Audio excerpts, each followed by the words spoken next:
All right, Hillary Clinton continuing to defend herself in the ongoing probe into her private email server. I think that what's going on will be resolved, and obviously all of us will go forward knowing what we now know and, making sure that no one can raise any questions in the future. But the FBI showing its hand this weekend, unveiling its secret weapon in the case, a judge allowing Judicial Watch to interview some of Clinton's aides, including Huma Abedin and Cheryl Mills and Bryan Pagliano. And that's a big deal. Here to explain why, Fox News senior judicial analyst, Judge Andrew Napolitano. Okay, Judge, why is this such a big deal? Well, at the same time that the FBI is investigating Mrs. Clinton for taking all of her emails, including those that contained state secrets, off the government server and putting it onto her own, the State Department's being sued by Judicial Watch. There's 38 lawsuits, but 2 are relevant here. Because the 2 that are relevant here, 2 separate judges ordered her aides, same people that the FBI wants in the criminal case, to testify in the Freedom of Information Act case. What does that mean? That means that 2 judges have already found that there was a conspiracy in the office of the Secretary of State, Mrs. Clinton, when she was the Secretary of State, to avoid and evade federal law. And these federal judges want to find out about it. So the testimony in the civil case is compelled. The interviews in the criminal case is voluntary. But whatever they say under oath in the civil case can be used against them by the FBI when they interrogate them in the criminal case. And what's interesting about this is we famously saw a number of months back that Bryan Pagliano, the fellow who set up the email server, he kept taking the 5th.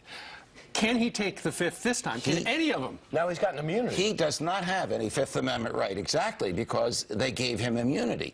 Once they give you immunity, they can give it to you involuntarily. In this case, he accepted it voluntarily. He's now the government's chief witness against Mrs. Clinton. So he is compelled to say everything. Correct. And what did he do? He was paid $5,000 to commit the probably criminal act of migrating a public email stream to the secret servers and a secret email stream to the secret servers. So you told us, too, at the time that they wouldn't have given him this immunity if they didn't think they were going to get something for sure. And, use what they get in some manner. So he's not going to go, I really have nothing to say. I wasn't there. Or I did. They already know that he's going to give up something, correct? Correct. What's also interesting is these interrogations, these depositions in the civil cases are probably going to be videotaped.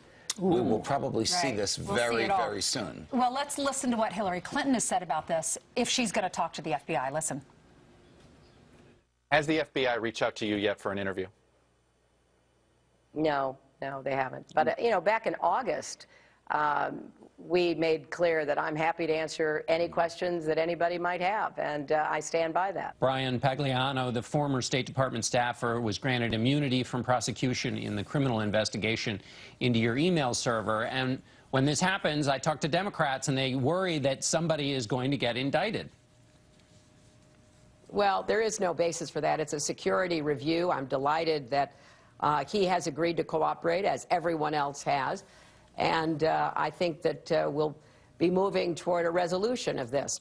Security review sounds so innocuous. It's a criminal case. When she demeans the case, all the FBI agents and all the experts they've consulted and all the witnesses they've interviewed and all the work they did to extract information from the servers that she thought she wiped clean.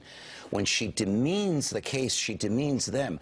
It's crazy for her to do that. It gets and when personal, she says, when she says, I can't wait to talk to them, who in their right mind, being investigated by the FBI for espionage, can't wait to talk to them? Right. It defies logic. Now, if you were representing any of her aides, would you recommend that they turn down the request for an interview? Absolutely. So if they do that, but if they're loyal to Hillary Clinton, they won't do that, correct? Well, they all have conflicts. They have a conflict between their loyalty to her and their own exposure to criminal prosecution. She has a conflict. No white-collar criminal defense lawyer would ever let his or her client talk to the FBI. That's the Martha Stewart case, where in an ordinary conversation with the FBI, she lied, she was prosecuted, she went to jail for it. But Mrs. Clinton, you just ran the tape, says she can't wait to talk to the FBI. She'll be damned if she does and damned if she doesn't. She has to say that. She's running for president. But but the other thing is, she keeps bringing up this analogy with Colin Powell. Colin Powell did the same thing. Is that true? It was a private email account, absolutely not true. Colin Powell occasionally used his his personal Gmail account to communicate with people in the State Department. Occasionally. Alberto Gonzales once brought some documents home in his briefcase and then reported himself when he brought it home the next day. She did this for 4 years with 60,000 emails, 2,200 of which were classified. Many of which we'll never see. She had her own server. Big difference. All right, Judge, thank you very much. Thank you, Judge. I'd just like to get him fired up.